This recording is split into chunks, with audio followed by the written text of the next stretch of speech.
Another young lady who's 16 years old made a fatal decision. She made the decision to have sex very early, and we're going to find out what happens when you find out you're just a teenager that you're HIV positive. This is a story of courage, but a story you need to take heed to, too. It could save your life. We'll be right back in a minute.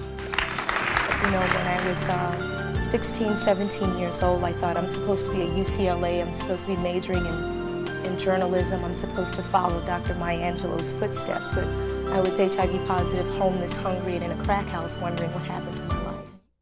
Were you a victim of a hate crime and now you want to confront the person who hurt you?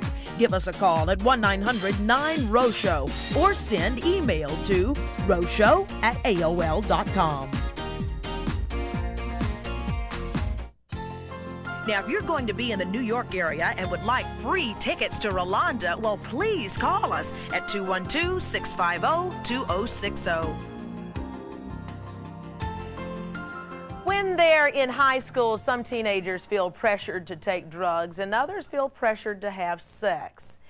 If there's one woman who knows how unprepared teenagers can be to take those tough decisions and make a tough decision, it's probably Denise Stokes. She's from Atlanta, Georgia. And Denise was just sweet 16 when she discovered that she was HIV positive. She is 27 years old now. She is an AIDS educator, and she serves on President Clinton's AIDS advisory panel. And Denise, it's so good to see you. Nice to have you on the show today.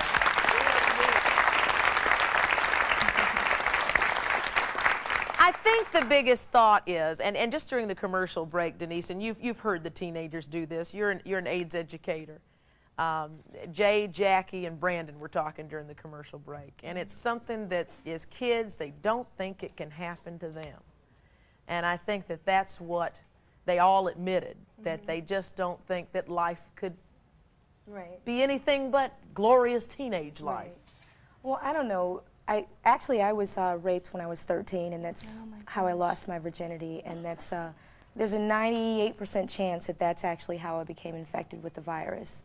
I did a couple of years later. I thought I was in love. I was 15. He wore Levi's. That's all it took. We were in love. You know, and I just had this strange misconception that because I was raped and because I had had sex, that kind of made me a woman, because I didn't know what womanhood was, and I thought that we should consummate our relationship and we had sex. And I come to find out later that that's not how I got the virus, but it was still a decision that I made that I wasn't ready for, and I suffered a lot of emotional repercussions behind it. Plus, you could have endangered someone else. Yes, I could have. And I did not know at the time I had the virus.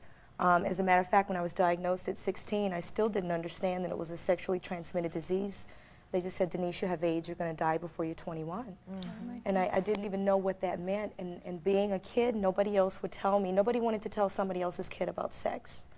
And Brandon, I know where you're coming from when you talk about doing drugs because maybe it made you feel better, it made you forget your problems, because I kind of got into the same thing. And I thought, you know, when I was 16, 17 years old, I thought I'm supposed to be at UCLA, I'm supposed to be majoring in journalism, I'm supposed to follow Dr. Maya Angelou's footsteps, but I was HIV positive, homeless, hungry, and in a crack house wondering what happened to my life. You were in a crack house? Yeah. And that was a better cry from the street corner. You know, I've really seen a lot in my life, and I made a lot of bad decisions, and a lot of it was because I just didn't know. There was a lot of things that I just didn't know. And when you are 15, 14, 16 years old and you go to adults with these questions, I'm talking to every parent in America, you need to answer your children. Because if you don't answer your children, they're going to make decisions that they're not prepared to make. There have been so many...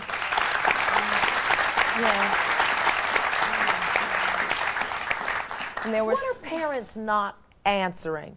And are our children really talking to parents? Well, I mean, first of all, it's nobody's fault. It's a human condition that we're in that we all need to pull together and deal with.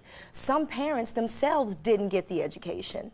I mean, we just talked to Debbie, who freely admitted, hey, look, there's no lesson on how to be a parent, and quite honestly, I didn't make the best decisions either when I was a kid. It's a group effort. I mean, kids, you can't just sit in your room thinking, gee, I'm in pain and my mommy isn't fixing it. You have to go to her and say, I hurt, this is what's wrong with me, and I really need your help on that. You know, you're really quick to go to your friends and ask them, but maybe your friends don't know. Brandon, do you find you have enough people to talk to? Because I gotta tell you, there isn't a person in the world who will not admit that that's a heavy blow to find out that your dad wasn't your biological father. We understand that type of thing, but do you have some place that you can go and you can talk? Yes, I do. The same person that was helping my mom, I could talk to her. It could be confidential, or I could talk to Carrie too. Denise, what do you say to Brandon? Because I believe inside he has hopes of hopes, but it's kind of hard to dig out of that hole every once in a while. What do you say to him? I say also I can give you my number and you can call me collect any time of the day or night, because it's about having somebody there. And Yes, sir. Very quickly. I think that, you know, I can relate to what you're going through because I've been there, and I can relate to what you guys are going through because I've been there. We all have struggles. And we all think that we know, and sometimes it takes somebody else that's kind of been there to help pull us through. This man is a parent, and he has something to say. I'm going to take a break and let you talk when I come back. Also coming up, a man who has worked with thousands of teenagers who says that those heart-to-heart talks that you have with your kids may not work, may work. We're going to talk with him how to approach your kids, how to get through. It may or may not be tough love. We'll talk about that right after this.